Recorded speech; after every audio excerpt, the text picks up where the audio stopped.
Bon dia i en primer lloc molt agraïts per la vostra invitació i per la tasca que feu des de la xarxa. Resum.cat és una associació empresarial de dimensions molt petites, molt modestes, per tant en el nostre cas no és significatiu, som un equip de 5 persones en total, amb jornades parcials, 2 homes, 3 dones, i en tot cas el que fem és fomentar de manera important el teletreball fins al punt que no tenim un despatx corporatiu, sinó que treballem a distància o a través d'espais cedits per empreses membres, amb la qual cosa sí que el que podem dir és que facilitem al màxim des de tots els punts de vista gestió de diversitat a partir per exemple, del que seria el teletreball, que és un element facilitador per a les persones que poden tenir alguna dificultat de mobilitat, i això no és ara de la pandèmia, sinó que ho fem des de sempre, com dic, en aquest cas no tenim ni seu física formal, no?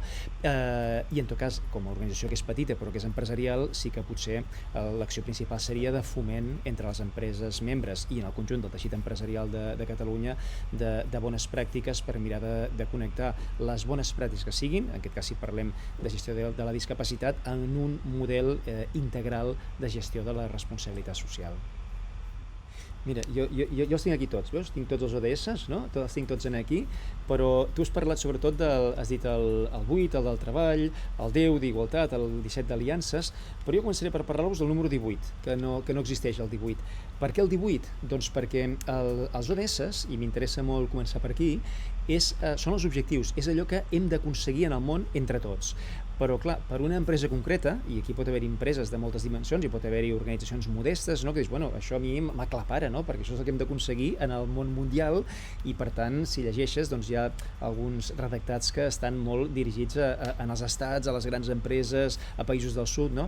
Per tant, aquí hi ha un pas molt important, no? I responc a la teva pregunta, i és que l'empresa o l'organització el que ha de fer és integrar-ho en la seva gestió, i per tant, agafar aquests objectius, integrar-ho en la gestió, és el que en diem construir un model de responsabilitat social, que és una metodologia de gestió que et permet abordar aquests aspectes tan diversos que fins ara, o fins fa poc, l'empresa habitualment no havia tingut en compte en la seva gestió. Per tant, aquesta és la manera de fer-ho, no? Què implica aquest model de gestió? Per fer-ho ara de manera sintètica, per donar resposta a la teva pregunta, no? Doncs implica que aquesta organització, aquesta empresa, no hauria de limitar-se a incorporar algunes bones pràctiques, és a dir, per entendre's, una bona pràctica seria, doncs mira, complir amb la llei, tenir un 2% de persones amb discapacitat, molt bé, això és complir amb la llei. Què vol dir fer-ne una gestió responsable? Doncs home, fer una gestió responsable vol dir que no només fas aquesta mesura, sinó que tens, en primer lloc, un compromís corporatiu, és a dir, que va més enllà, és a dir, que no només és dir, escolta, hi ha una llei que hem de complir, no, hi ha un compromís i per tant hi ha una alineació amb els valors, amb el model d'empresa, amb l'estratègia empresarial, etc. No? Per una banda, vol dir que també hi ha una orientació als resultats, és a dir, que mirem d'aconseguir realment un impacte, de minimitzar els impactes negatius que l'empresa pugui tenir i alhora maximitzar els aspectes positius, els impactes positius que l'empresa pugui tenir, que en té molts, evidentment, d'impactes positius, però alhora amb una metodologia que, dit de manera molt sintètica, ha de portar l'empresa a identificar què és important per a aquella empresa o quins són els grups d'interès que té aquesta empresa, grups d'interès que poden afectar l'empresa o que l'empresa els pot afectar amb ell, i construir un model de transparència, de rendició de comptes. Acabo de sintetitzar molt ràpidament què vol dir gestionar la responsabilitat, sols en caldria afegir que això s'ha de fer en totes les àrees de l'empresa, no només en una àrea concreta, sinó en els impactes ambientals, econòmics, socials, bon govern, laborals, etc. No? I per tant això seria gestionar la responsabilitat. Per tant, en síntesi, no només és fer una bona pràctica, sinó construir un model que ha d'estar perfectament alineat perquè això realment puguem dir que crea valor per l'empresa, que aporta valor per l'empresa i per la societat. A vegades, i jo que també vinc del món de la consultoria, a vegades als consultors ens agrada dir això de la responsabilitat social no és una despesa, és una inversió, i quan ho diem quedem descansats, no? I a vegades és veritat, moltes vegades és veritat, però hi ha vegades que no és veritat.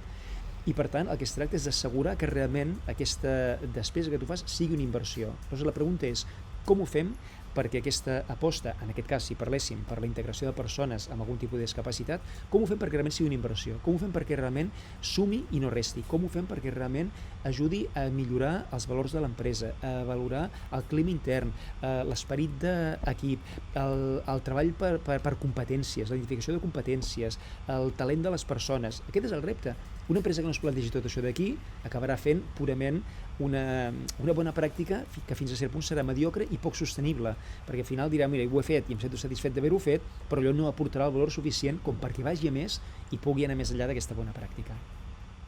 A veure, els ODS plantegen moltíssimes coses, i no tots els interessos que tenen moltes entitats, no tots hi són reconeguts explícitament. Per exemple, doncs, jo em trobo amb entitats del món de la cultura que diuen el nostre objectiu de la cultura no està reconegut enlloc. Hi ha fites que detallen alguna cosa. En el camp de la discapacitat sí que tenim un objectiu, que és que de fet tenim el número 10 que parla explícitament de reduir les desigualtats i per tant és on entrarien de manera més explícita qualsevol tipus de desigualtat. Desigualtats que poden ser de gènere, poden ser per raons de discapacitat o poden ser per col·lectius que tenen dificultat per accedir a la seva plena integració social o fins i tot o per temes d'immigració o fins i tot desigualtats entre països. Per tant, és molt ampli, però és aquí on ens hem d'acollir i com bé ja anunciàveu vosaltres al començament, tenim també el 8 que parla de treball decent, que també d'alguna manera, evidentment, hauríem de parlar aquí de que no tot treball, diguem-ne, té aquest grau de decència de què parla de Nacions Unides, òbviament les aliances que en parlarem després. Per tant, d'alguna manera sí que hi ha objectius que en parlen, però és que a més els objectius de Nacions Unides, tal com estan plantejats, s'han d'abordar des d'una metodologia de transversalitat. Per tant, no es tracta només de dir, mira, doncs el nostre objectiu, perquè a vegades pot haver-hi gent que digui, mira, aquí tenim tots aquests colorets, a veure quin és el nostre, mira, i mira, ja està, el número 10, em quedo amb aquest d'aquí. No es tracta de limitar-se a agafar aquell que ens sembla que és el que es vincula més a la nostra activitat, sinó que d'alguna manera, quan Nacions Unides va aprovar aquest document, aquests objectius, hi ha una gran transversalitat, és a dir, que d'alguna manera tots els objectius ho acaben tocant tot, I per tant aquí hauríem de veure com, per exemple, el tema de la pobresa pot afectar també a persones amb discapacitat, o com el tema de salut i benestar afecta a persones amb discapacitat, o de quina manera els temes d'educació, evidentment, afecten els temes de discapacitat, o com la igualtat de gènere se suma en el tema de la discapacitat, així, etcètera, amb moltíssims temes que d'alguna manera poden afectar. A l'11 de ciutats sostenibles, si tenim unes ciutats que no hi ha, que per exemple, que creixen amb extensió, amb urbanitzacions, no de manera compacta, és com hauria de ser, perquè vol dir que estem consumint molta natura, però clar, això evidentment, si no hi ha transport públic, acaba sent un problema greu per les persones que tenen dificultats de mobilitat, o si les administracions encara no estan prou digitalitzades i t'obliguen a anar-hi presencialment, etcètera. Per tant, veuríem que d'alguna manera tots els objectius acaben tenint o podem trobar algun tipus de connexió. I crec que aquest és el gran què des de les organitzacions que estem en el sector, que sapiguem vincular-ho clarament, perquè així d'aquesta manera sabrem realment com podem apel·lar a cadascuna de les empreses, organitzacions que estan més situades en altres objectius per dir aquí tenim el punt de connexió. Però pensant i llançant el missatge a l'empresa, sobretot com l'empresa ha de plantejar-se que complint aquests ODS satisfarà altres reptes que aquí no hi són explícitament. I, per exemple, el tema d'una millor qualitat de vida, d'un millor clima d'equip, de treballar per una cultura corporativa més intensa, això aquí no surt. És el que deia que jo, fent una mica de broma, deia l'ODS 18, És a dir, aquí ens falta aquest ODS 18, és una manera de dir-ho, que és com l'empresa això ho integra dintre seu, Per tant, com gestiona aquesta responsabilitat social. Si l'empresa no sap vincular aquest repte a aquests aspectes interns, serà finalment una vinculació feble. Ho acabarà fent per complir amb la llei o perquè hi ha una entitat que li ha fet una proposta concreta i li ha semblat bé. Hem de trobar la manera que això realment aporti un valor per les persones, per la societat, per l'entitat, pel Centre Especial de Treball, però també, evidentment, per la resta de companys de l'empresa i per l'empresa corporativament. Bé, efectivament, avui dia una organització tota sola difícilment podrà ser ni eficient ni eficaç. Per què? Doncs perquè els problemes que tenim a la nostra societat cada vegada més són problemes d'una gran complexitat. Això fa que això ve donat perquè són problemes multifactorials, els problemes tenen moltes causes simultàniament, I per tant un sol actor, ja sigui l'administració pública, ja sigui el món empresarial, ja sigui les ONGs, ja sigui l'escola, ningú pot abordar un problema plenament i donar-li resposta adequada. Per tant, des d'un punt de vista conceptual, des d'un punt de vista fàctic, és evident que cal que hi hagi aliances, són absolutament necessàries. Si nosaltres com a una organització diem, mira, aquí tenim aquest problema i estem abordant-lo d'aquesta manera, finalment estarem donant pals de cec, que es diu, perquè finalment l'impacte que tindrà serà molt petit. Per tant, és bàsic treballar amb aliances. Per a moltes empreses, molt sovint, a l'hora de contractar persones, persones de col·lectius amb dificultats, discapacitades o d'altres col·lectius, moltes vegades precisament la manca d'aliances ha jugat a la contra i redundaria en allò que jo estava dient, no? De contractar les persones perquè hi ha una llei que obliga o perquè toca, etc. No? Què passa? Que algunes empreses, de fet, recordo que la LISMI, o la llei actual, però la LISMI sempre s'ha dit que és una de les lleis més incomplertes de totes les lleis, no? I de fet, fins i tot afegiríem que moltes vegades més incomplerta pel propi sector públic que no pel privat, però en tot cas una llei amb un elevat grau d'incompliments. No? Per què? Doncs perquè les empreses no han sabut com fer-ho, o perquè ho han vist com una imposició que alterava el seu funcionament intern i que fins i tot ho han considerat d'alguna manera una intromissió en el seu funcionament intern. No? Què ha passat aquí? No? I quan s'ha anat arreglant això d'aquí? Quan algunes empreses realment han actuat positivament?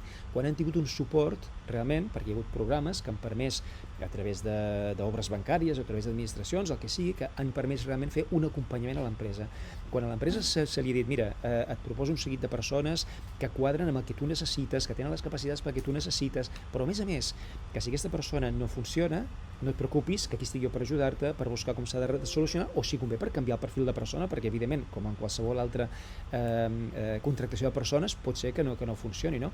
Quan se li ha donat aquesta seguretat a l'empresa s'ha mogut amb molta més tranquil·litat, no? Perquè hi ha hagut empreses, hi ha hagut persones que, ara ja no tant, però anys enrere que t'ho deien, clar, si jo contracto una persona amb discapacitat i després no funciona i pel que sigui hem de trencar la relació, clar, després em diran que estic fent fora una persona amb discapacitat, clar, per tant hi ha una pressió afegida que moltes vegades això és el desconeixement del sector, el desconeixement del tema ha causat un seguit de temors que han dificultat aquesta contractació. No? Quan una persona, un empresari o empresària, un director o directora general percep que realment hi ha un acompanyament o té la possibilitat de conèixer altres casos d'altres empreses que han fet una incorporació excel·lent, que els hi ha portat valor, això transmet aquesta confiança, aquesta seguretat. No? Per tant, hi ha casos, com seria el cas del que estem parlant avui, que no n'hi ha prou en un marc que obligui, sinó que d'alguna manera a les polítiques hard s'han de sumar les polítiques soft, la política d'acompanyament, la política de foment de les bones pràctiques i sobretot destacar els casos d'excel·lència, no? D'empreses que realment han pogut ser excel·lents en la contractació de persones amb discapacitat.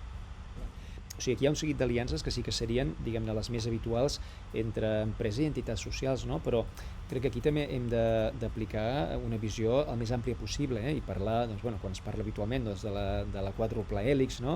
I parlar que aquí hi ha d'haver-hi des dels creadors de coneixement, les empreses, les administracions i la pròpia ciutadania. És a dir, que d'alguna manera jo crec que aquí hem de tenir un abordatge més ampli possible. No? Dic centres de coneixement precisament això, per poder identificar bones pràctiques, per poder aportar models de nous models de lideratge a les empreses, nous models de gestió empresarial. Per tant, o sigui, no només és anar avançant amb la relació empresa i entitats socials o administració o xarxes d'integració laboral, no? O sigui que també és important aquí aquests altres actors, no? I parlo també de ciutadania, no? O sigui, com la ciutadania també ha de ser un actor cada vegada més implicat, no? Jo, ara, precisament, aquests darrers 2 anys, no? Amb el tema també de la situació que hem viscut, hem vist que han sortit aliances impensables o aliances impossibles, no? Ostres, repensem també quina mena d'aliances hem de fer, com ho hem de plantejar, no? Per exemple, hi ha hagut això des de fins i tot a nivell de veïns que s'han organitzat per fer moltes coses. Com hem de fer perquè realment, és a dir, si Nacions Unides apel·la a tots els sectors a fer possible aquest gran repte, és a dir, Nacions Unides apel·la a administracions grans, petites, és a dir, nacionals, locals, regionals, apel·la a empreses grans, petites, a centres de coneixement, entitats socials, culturals, esportives, etc. Apel·la a la ciutadania. Portem això també al nostre terreny, no? Com ho hem de fer per construir aquestes aliances que realment apel·lin a tots els sectors, no? Fins i tot a la pròpia ciutadania, per assegurar realment mitjans de comunicació per descomptat, per fer possible doncs, aquesta integració, no? Com podem fer-ho. Aquí és quan entrem realment en els temes que acaben sent importants, no? Jo fa un moment he fet referència a que des del punt de vista corporatiu l'empresa ha de percebre que té un acompanyament, que hi ha una seguretat, que hi ha algú que vetlla realment per l'interès empresarial i que finalment estem contractant mà d'obra amb unes característiques diferents. Ha d'haver-hi també un coneixement que vingui d'experts per entendre, no? Com hem de gestionar el talent, com hem de gestionar les capacitats de les persones, les competències, etc. Això és una lògica, però després hi ha l'altra lògica, que és la que em sembla que ara em proposes tu, no? Que és a dintre de l'empresa, no? Perquè clar, què passa si contractes contractes una persona amb discapacitat i la resta de companys ho viuen com un fenomen estrany, no? Això pot ser per això que parlava també d'incorporar la ciutadania, no? Doncs sí, aquest realment és un punt important, no? Jo he viscut casos d'empreses que això que pot semblar un cas hipotètic és un cas real, no? D'empreses, evidentment que no diré noms, no? Però que quan s'han vist obligats a contractar o bé persones amb discapacitat o bé fins i tot dones, no? Recordo una empresa que estava en un sector molt masculinitzat i que tenia algun contracte en el sector públic i es veia obligat a contractar, a diversificar i a tenir dones en el seu equip, i van tenir el problema que hi havia un masclisme imperant en aquesta empresa i els propis companys hi havia el risc de que li fessin un circuit, no? Tot això s'ha d'anar abordant des d'una gestió empresarial, no? I moltes vegades aquí, com dèiem abans, cal treure les pors i els temors, cal abordar-ho des d'un punt de vista més profund, no n'hi ha prou en imposar, perquè finalment pots acabar imposant una decisió, però finalment acabaràs contractant una persona que viurà malament la incorporació en aquest equip, no? Jo recordo casos, per exemple, amb un ajuntament fins i tot, no? Arribar una persona de recursos humans i dir-li amb la gent amb el director d'una àrea: mira, aquí tens aquesta persona que és discapacitat, com veus, era un síndrome de Down, te'l deixo que s'ha d'incorporar a l'Ajuntament i aquí el tens, sense ni cap previsió, aquí el tens, ja sabràs que faci alguna cosa, que faci fotocòpies. Ostres, aquell nano estava allà, aquell nano potser dir síndrome de Down, però t'asseguro que no era tonto i entenia perfectament la situació, no?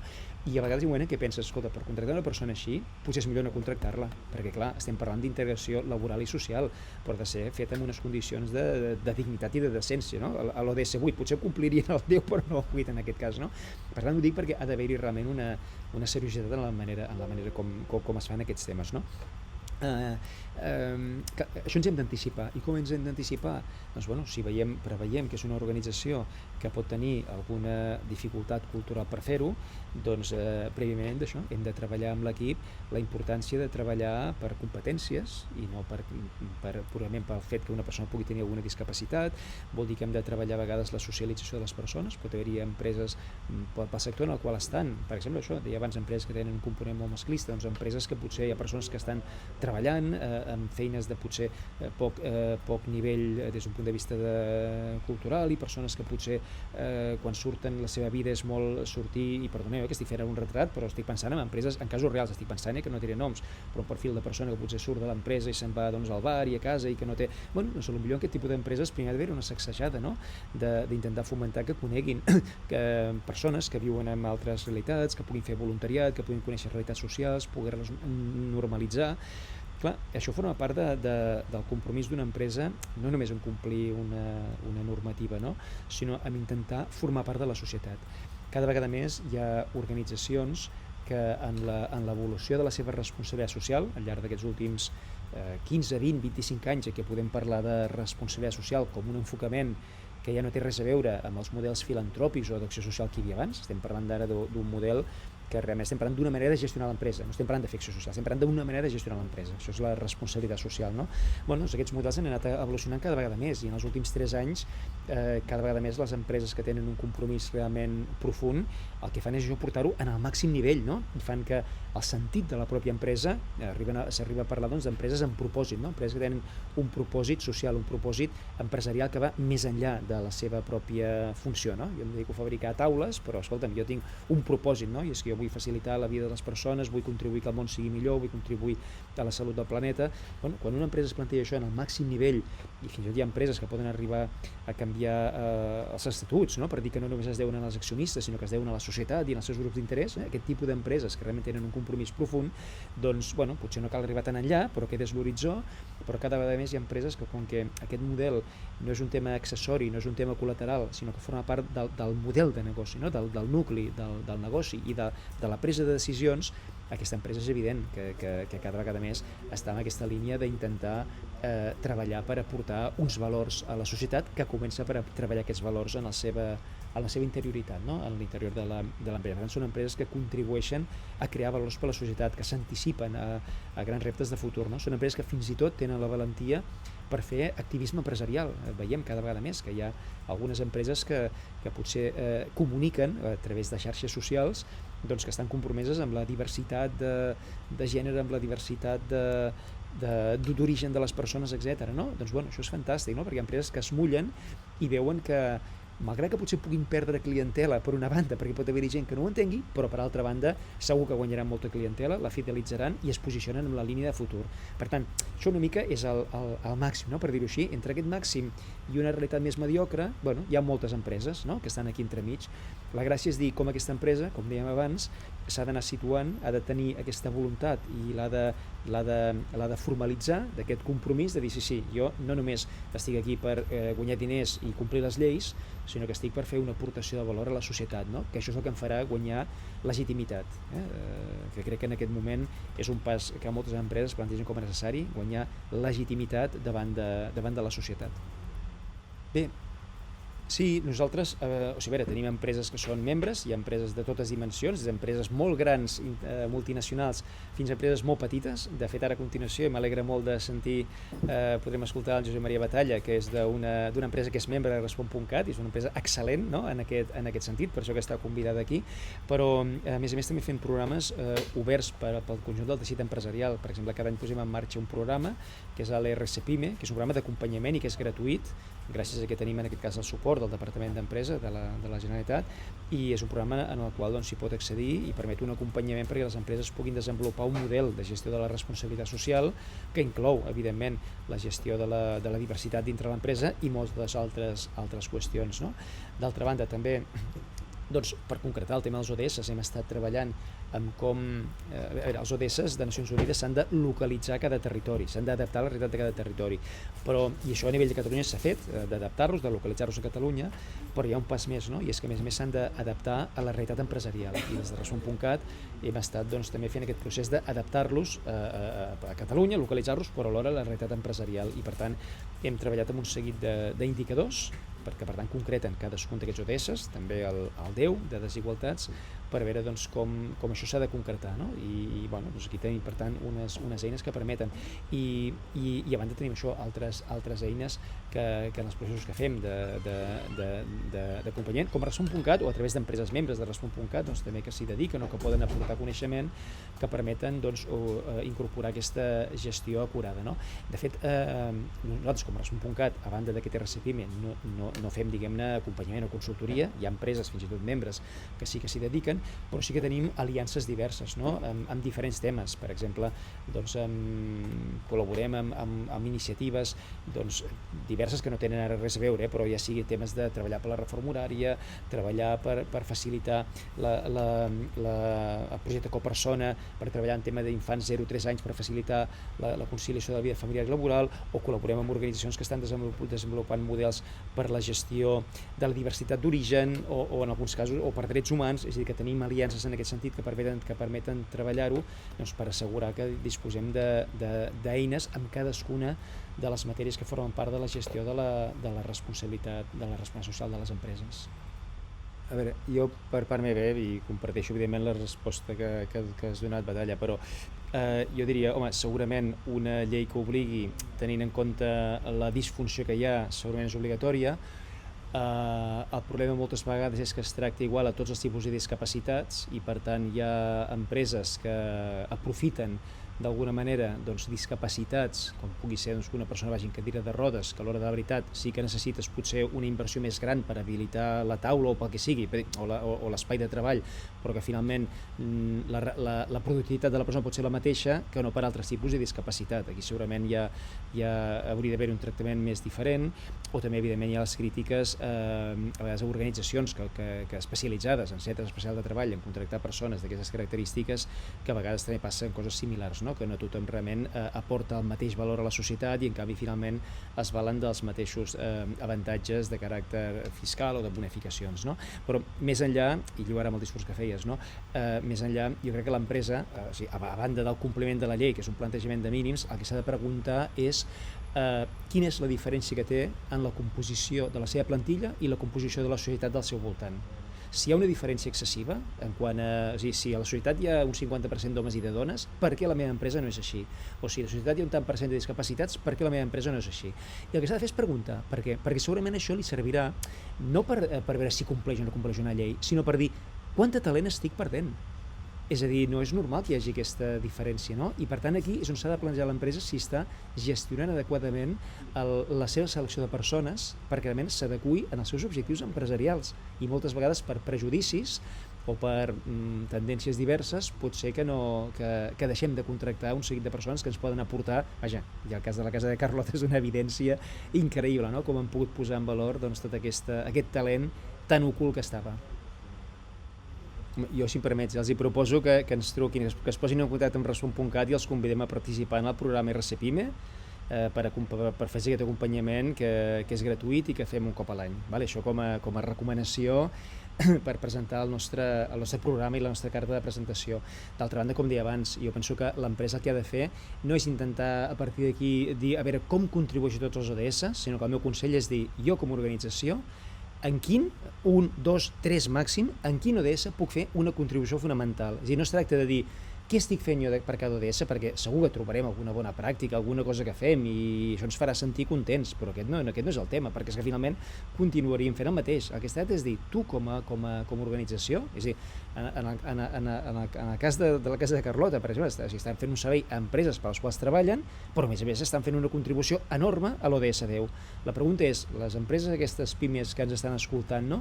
Quina contribució creuen que poden fer que realment estigui alineada amb el seu negoci, que els ajudi a ser millor, a obrir-se a nous mercats, guanyar noves competitivitats i que alhora ajudar a solucionar problemes del món? A veure, l'empresa té moltes obligacions, moltíssimes, val? No hi ha cap empresa que ho compleixi tot. Quan dic cap empresa vol dir cap organització, ni cap organització pública. Ningú compleix tot, absolutament. Aquesta és la realitat.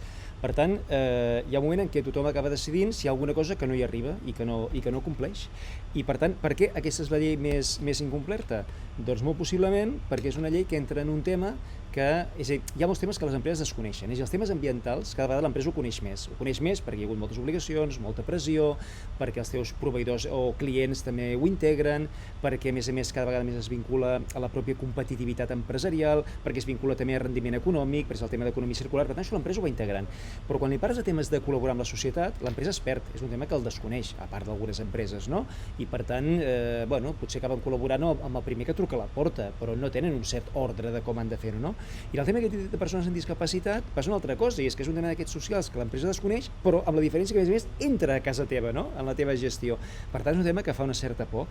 En conseqüència, què passa? Doncs que com que l'empresa diu, mira, com que les multes que hi ha són bastant petites i també està per veure si m'enganxen, doncs escolta, si m'enganxen ja pagaré la multa, però ara jo aquí no em posaré en un problema que és enorme. Aquesta és la realitat. Per tant, què cal fer? Doncs això, el que dèiem abans, no? Posar el focus més.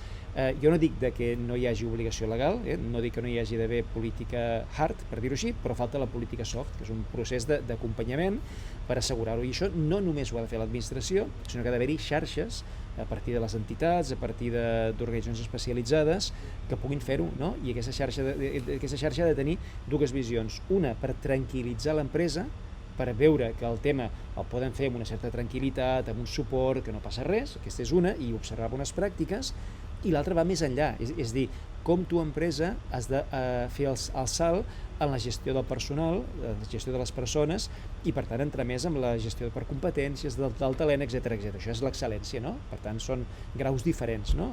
Obligació legal, acompanyament, buscar l'excel·lència. Sí.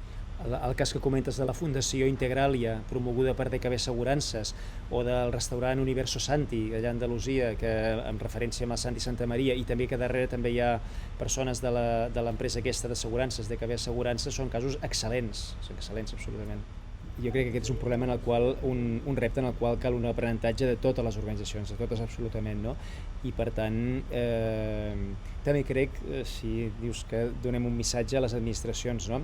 No estic pensant en el legislador, sinó en les administracions territorials, jo crec que poden aprendre molt de les empreses que estan buscant l'excel·lència o que han trobat l'excel·lència en el tema d'integració de persones. I per tant, crec que a vegades les administracions, les territorials, no tenen prou en compte, s'ho miren una mica des damunt i no tenen prou en compte el que poden aprendre d'empreses interessantíssimes i que a més en alguns casos actuen amb un sentit de bé comú. O sigui que convido realment a que aquestes xarxes, no, d'aprenentatge compartit, tots actuem amb molta modèstia, perquè finalment és un tema d'aprendre dia a dia a partir de casos com el que avui hem conegut aquí de la Casa de Carlota. No, sens dubte, qualsevol empresa pot jugar-hi, no? Per exemple, si ets una botiga, doncs, per exemple, tu com a botiga, tornem al tema de la llei, no tens l'obligació, no, de complir amb la llei de contractació de persones amb discapacitat, però potser formes part d'un centre, un centre comercial, formes part d'una unió de botiguers. Bueno, doncs a vegades pot haver-hi, per exemple, el plantejament de dir, escolta'm, per què aquí, en aquest carrer que tenim una unió de botiguers, per què no contractem per fer la neteja del carrer algun centre especial de treball de persones, per tant, amb discapacitat, no? O ara que potser sempre es parla d'allò de posar en marxa precisament això, els BITs, no? Espais d'aquests urbans en els quals hi ha molt de comerç i que pugui haver-hi una aportació per part dels comerços que complementin i facin més seguretat, més neteja que no la que pugui fer el propi Ajuntament, doncs per ajudar a posar en valor aquest espai. Doncs, per exemple, aquí poden introduir moltes entitats que presten serveis a partir de persones amb algun tipus de discapacitat, no? Per tant, ho dic perquè pot haver-hi aquesta visió agregada, no? De dir, jo, com a empresa que som un o dos treballadors, no ens afecta, però en canvi de manera agregada potser som 200 treballadors. La llei aquí no hi entra, però sí que pot ser una acció voluntària que puguem assumir.